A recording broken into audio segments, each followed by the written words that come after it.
What's up, guys, and welcome back to the LittleScaleCars YouTube channel.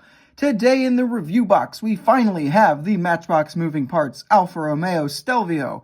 I am finally kind of catching up with a lot of the older stuff that I need to review still. So hopefully, if you haven't found this one, this will tell you whether it is worth your time to track down. So let's get things started by looking at our casting.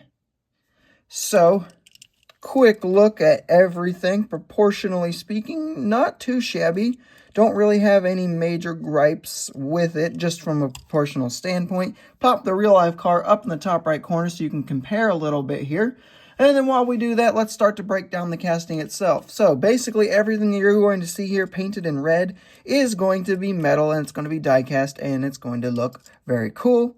Now, this black interior, this black trim, I should say, that goes around incorporates the exhaust and a touch of the splitters right here. That is going to be a piece of the interior.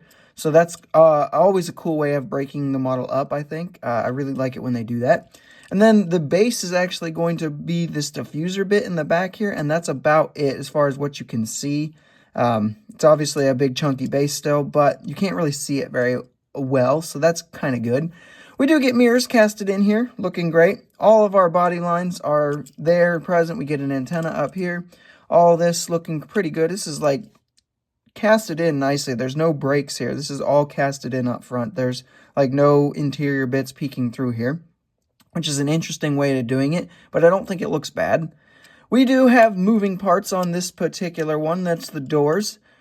Inside, there's some decent casting, molded details in there, looking good. Doors create a little bit of a gap, but definitely not the worst I've ever seen. Up front, I would say that this does look a little bit off. I think this splitter should be a little more aggressive. Maybe they should have carried this interior piece across here. Give that slightly more aggressive look. Like, it doesn't look too far off, but it looks just a touch off, noticeably at least. But with all that into account, that is our casting, and it is decent. For our paint and deco, not a whole lot to discuss here. It's just bright red. That's what we've been given as our first edition here. There is a blue one out as well. I believe it's like a metallic metal flake blue, maybe. I have it, and I think it looks pretty good. But yeah, these have the metal doors, so no issue about the doors not matching the rest of the body. But not a whole lot to say. It's just a nice plain red, looks good. I think a metallic red perhaps might have been a slightly better choice, but I have no complaints with the bright red at all. For our detailing department, so up front here, we are treated to two nice headlight tampos that are fairly nicely detailed and look good. We are given an Alfa Romeo logo, and that giant Alfa Romeo intake tampo is on here with a little silver tampo edging it around too.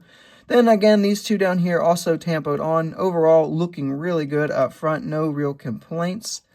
Making our way down the side here, we do get like a little 5-spoke wheel, which does not replicate the real-life car's wheels that closely.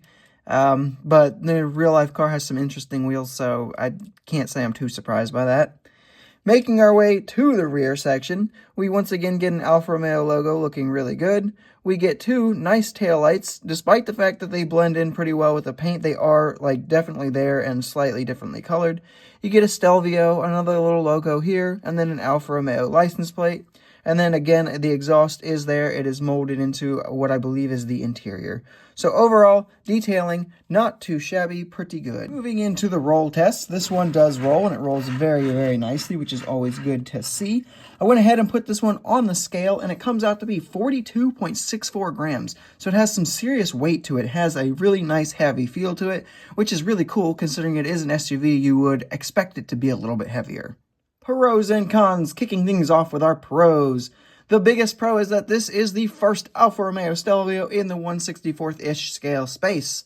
And I think it is actually the only one still to this day. So if you want this car right now, this is your only choice. The second big pro is the full tampo work that this one got up front and behind. Looking really good and really clean. Those are always very appreciated, especially on a moving parts model. For some cons, though, there are a couple, and the biggest one that I want to discuss is the front splitter. Again, it doesn't look too far off, but just a touch off on a very important section of the car that's key to kind of that aggressive factor. Again, not super noticeable. You probably wouldn't even notice it until somebody pointed it out, but it is there. And then the other con, one that doesn't particularly bother me, but I have seen a lot of people mention it, is the door gaps.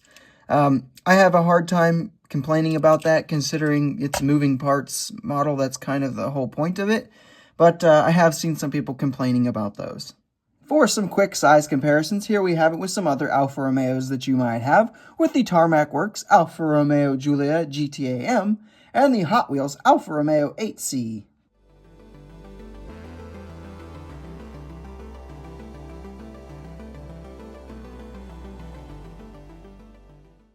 And here we have it next to some other SUVs that you might have, with the Matchbox Porsche Cayenne and the Hot Wheels Premium Jeep Cherokee Trackhawk.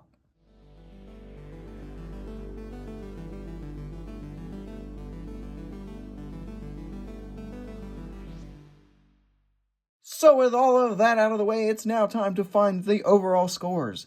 Hype level, I'm going to give it an 8.8 out of 10. Again, this is the first way to get this car into your collections, so it was a little bit tough to find there for a while, but then it kind of became a lot easier. Not so bad, and the blue one has not been hard either. 8.8 out of 10. Execution, I'm going to give it a 9 out of 10. There's a few things I think they could have done better, but on the whole, I feel like they did a pretty solid job, so an easy 9 out of 10 there.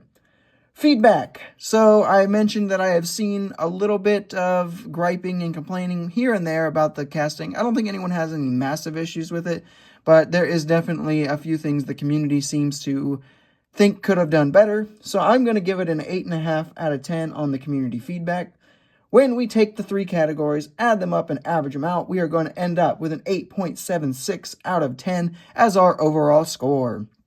I feel like that's a pretty solid score for a very solid model. It's not perfect, but it really does the job, especially for me. This is not the kind of car I would have ever bought a premium model of. I really try to avoid premium SUVs because as much as I like SUVs, they're not really my bread and butter. That's not really where my passion for cars is.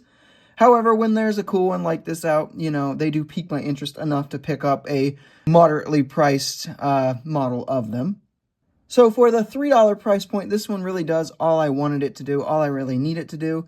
And for that reason, if you have not found the red one, I still think it's probably worth tracking down if you can find it at store. The blue one is also very nice, though. Keep your eyes out on my IG for that post. And that one should be out right now and very easy to find. And that will wrap up this review, guys. I hope you have enjoyed it. Let me know what your thoughts are on this particular model down in the comments below. Don't forget to hit the like button, and don't forget to subscribe if you are new. And I will see you guys in the next video.